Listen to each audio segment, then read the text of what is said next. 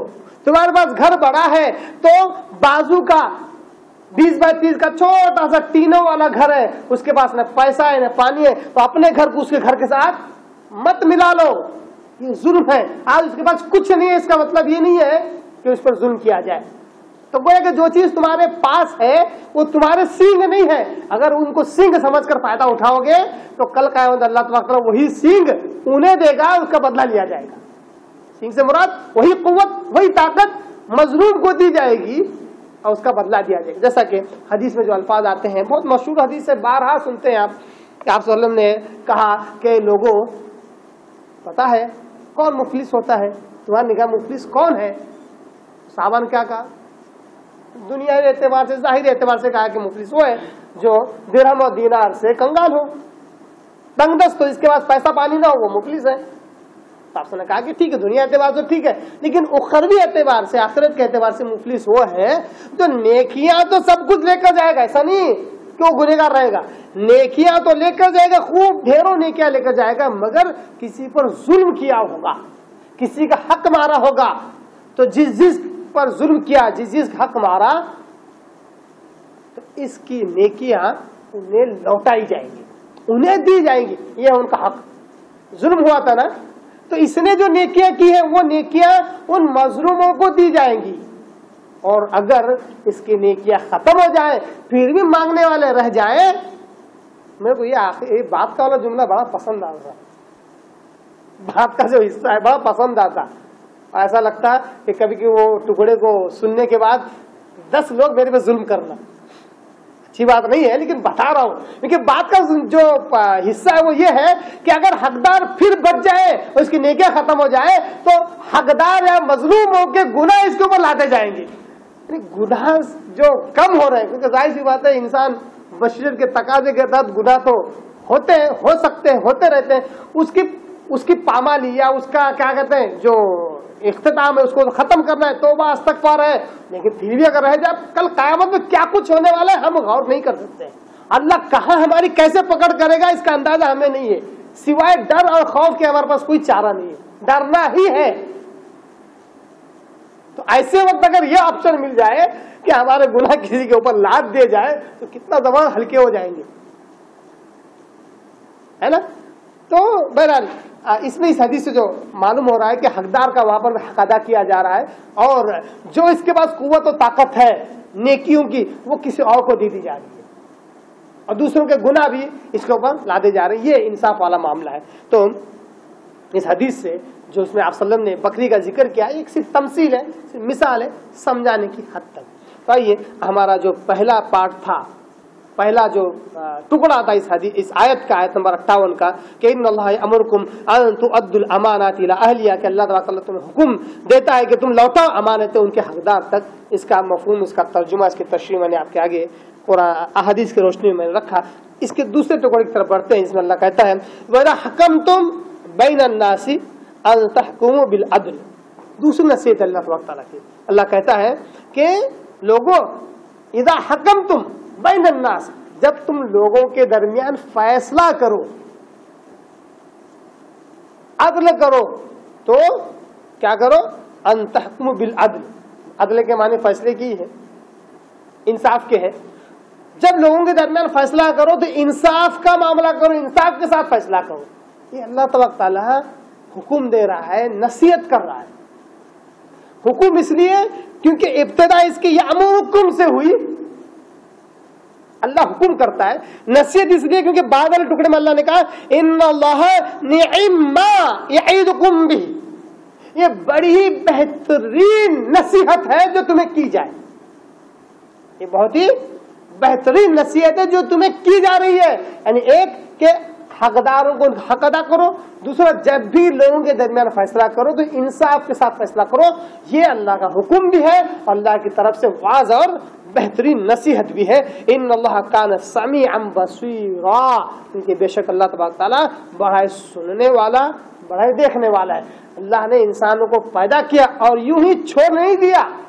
ان کی ایک ایک حرکت پر, ان کے ایک ایک عمل پر اللہ تبارک تعالیٰ سن بھی رہا ہے, دیکھ بھی رہا ہے, اللہ کی پکڑ بھی ہے. اللہ تبارک تعالیٰ ان کے اعمال کا احاطہ بھی کیے ہوئے ہے, پکڑے ہوئے, گھیراؤ کیے ہوئے. تو دوسرے ٹکڑے میں اللہ نے کہا کہ جب تم لوگوں کے درمیان فیصلہ کرو تو وہ انصاف کے ساتھ فیصلہ کرو. آئیے ایک حدیث مبارک ہم دیکھ لیتے ہیں. یہ حدیث سنن ترمذی کی حدیث نمبر 1330، بہت ہی پیاری حدیث. اور ابن ماجہ میں بھی حدیث آئی ہے، الفاظ الگ ہیں، وہ بھی انشاءاللہ وہ ٹکڑا بھی آپ کہہ کے رکھتا ہوں. اس حدیث کے راوی حضرت عبداللہ بن ابی اوفا ہے رضی اللہ تعالیٰ عنہ. وہ کہتے ہیں کہ آپ صلی اللہ علیہ وسلم نے فرمایا ان اللہ مع القاضی ما لم یجر. آپ صلی اللہ علیہ وسلم نے فرمایا کہ بے شک اللہ تبارک و تعالی قاضی کے ساتھ ہوتا ہے، حاکم کے ساتھ ہوتا ہے، فیصلہ کرنے والے کے ساتھ ہوتا ہے. کب تک؟ معلوم یجور، جب تک کہ وہ ظلم نہ کرے، جب تک کہ وہ کسی کا حق نہ مارے، جب تک وہ ناانصافی کا کام نہ کرے، ناانصافی کا فیصلہ نہ کرے، تب تک اللہ تعالیٰ اسی قاضی کے ساتھ. گویا کہ معلوم ہوا کہ جب قاضی حق والا فیصلہ کرتا ہے تو گویا کہ وہ حق والا فیصلہ اللہ کی طرف سے ہوا، کیونکہ اللہ ساتھ میں ہے نا، اللہ ساتھ. اس کا مطلب یہ ہوا کہ حق ہر وقت زندہ رہے گا. حق اور حق والے فیصلے یہ قیامت تک زندہ رہیں گے. یہ نا امیدی چھوڑ دو کہ ہم کو اب انصاف کہاں سے ملے گا. پوری دنیا ظلم سے بھری ہوئی ہے، ہر جگہ مسلمانوں کو مارا جا رہا ہے، کاٹ رہا ہے، ہم کو کہاں سے حق ملے گا؟ نہیں، اللہ تعالیٰ ناحق اور ظلم کے خلاف بھی ایسے لوگوں کو کھڑا کرے گا جو بھلے اپنے نہ ہو لیکن اس کے خلاف آواز اٹھائیں گے. جیسا کہ اللہ تعالیٰ قرآن مجید میں کہتا ہے کہ اگر اللہ تبارک تعالیٰ اس دنیا میں ایک فتنے کے خلاف اگر کسی اور چیز کو نہ کھڑا کرتا، ایک طاقت کے خلاف کسی اور طاقت کو کھڑا نہ کرتا، تو یہ تو اس دنیا میں فتنہ اور فساد مچ جاتا. گویا کہ اللہ کا اصول ہے. اب دیکھ سکتے ہیں اس طرح حالات حاضرہ ہے کہ بہت زیادہ مسلمانوں پر ظلم ہو رہا ہے، کسی نہ کسی بہانے سے مارا جا رہا ہے، کیا یہاں تک کہ موت کے گھاٹ اتار دیا جا رہا ہے. اس کے خلاف کون لوگ کھڑے ہو رہے ہیں؟ مسلمان تو ہو ہی رہے ہیں، مسلمان تو اپنا دھرنا دے رہے ہیں، احتجاج کر رہے ہیں، غیر مسلم بھی کھڑے ہو رہے ہیں. یہاں تک کہ آپ کو حالات حاضرہ کے جو ریسنٹ معلوم ہے کہ اسمبلی وغیرہ میں بھی باقاعدہ اس کے اوپر بڑی بڑی اسپیچ ہو گئی.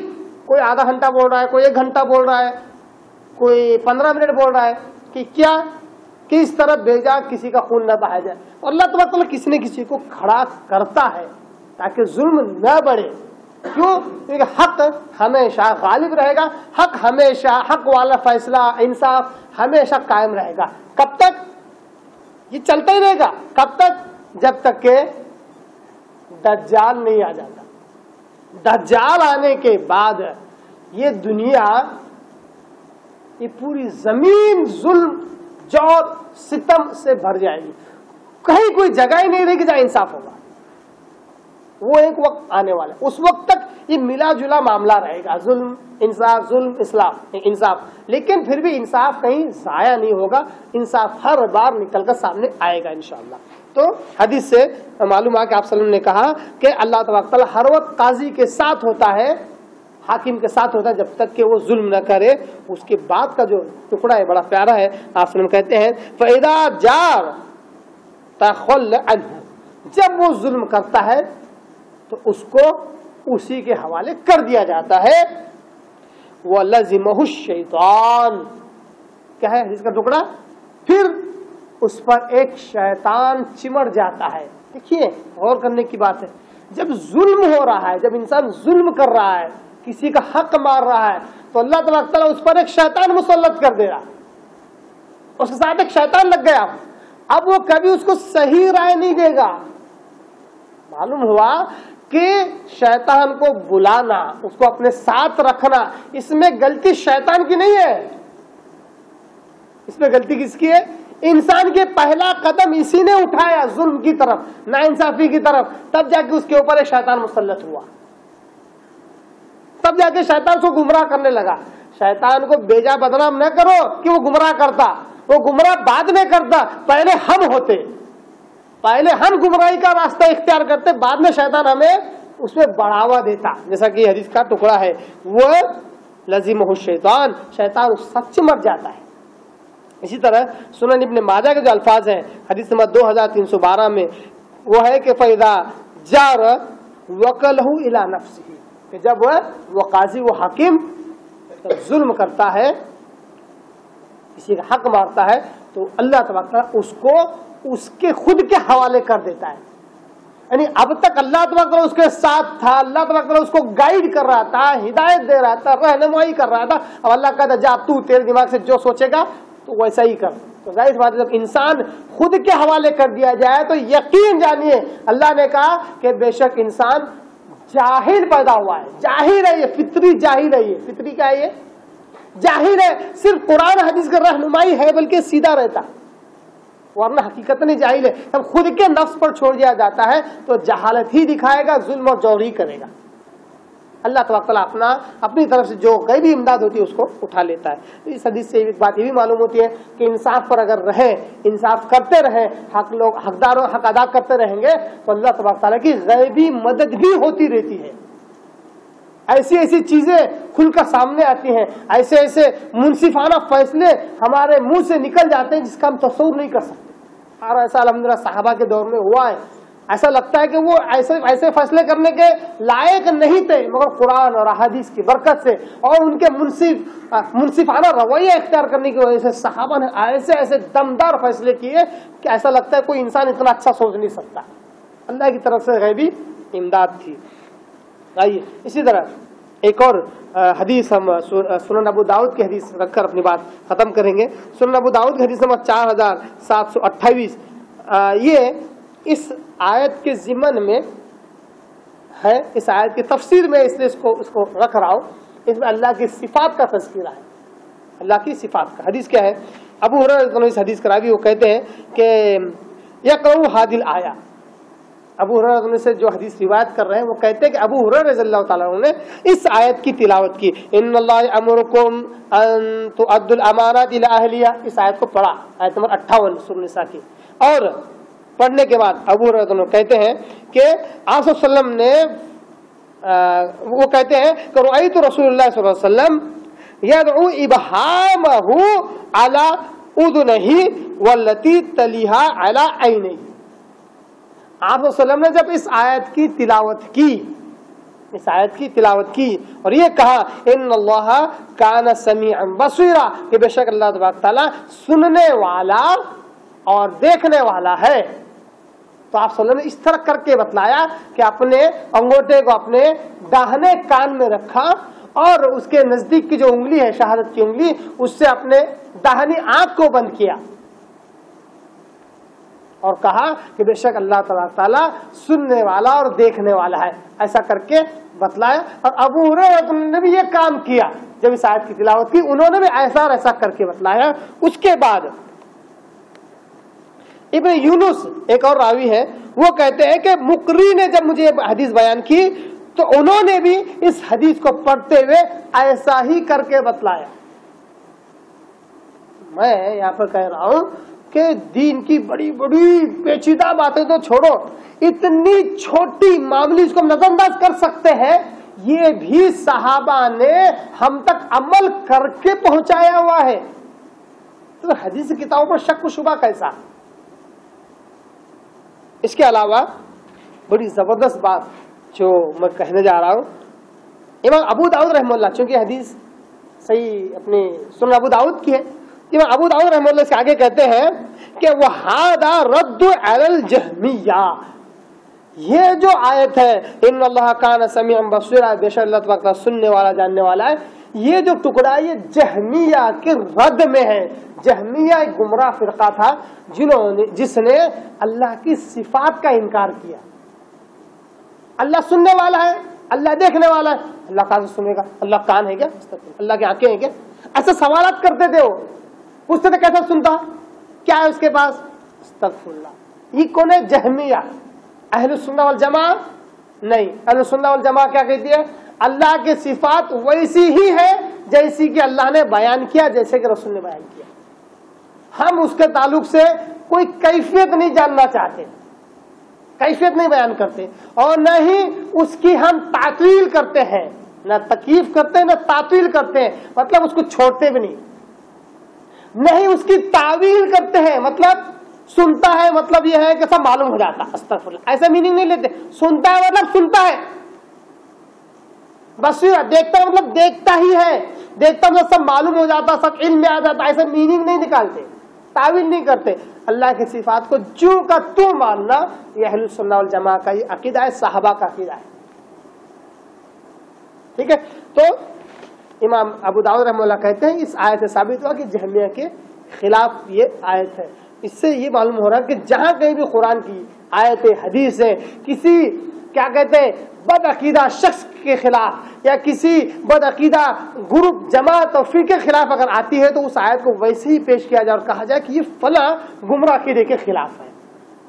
دلائل قرآن حدیث سے ہی نکالے جائیں. بہرحال اللہ تبارک و تعالیٰ کہتا ہے کہ جب بھی تم فیصلہ کرو لوگوں کے درمیان تو انصاف کے ساتھ کرو, اس میں ظلم کا پہلو مت اختیار کرو, تو اللہ تبارک و تعالیٰ بھی تمہارے ساتھ رہے گا. اور یہ جو نصیحت اللہ تبارک و تعالیٰ کی حقداروں کو حق ادا کرنا اور لوگوں کے درمیان انصاف کا معاملہ کرنا, یہ بہت ہی بہترین نصیحت ہے جو تمہیں کی جا رہی ہے. بے شک اللہ تبارک و تعالیٰ بڑا سننے والا اور دیکھنے والا ہے. یہ تھی سورۃ النساء کی آیت نمبر 58. اللہ سے دعا کرتا ہوں اللہ تعالیٰ ہمیں قرآن کو صحیح سمجھ لے, اس پر عمل کرنے کی توفیق عطا فرمائے. وآخر دعوانا ان الحمد للہ رب العالمین.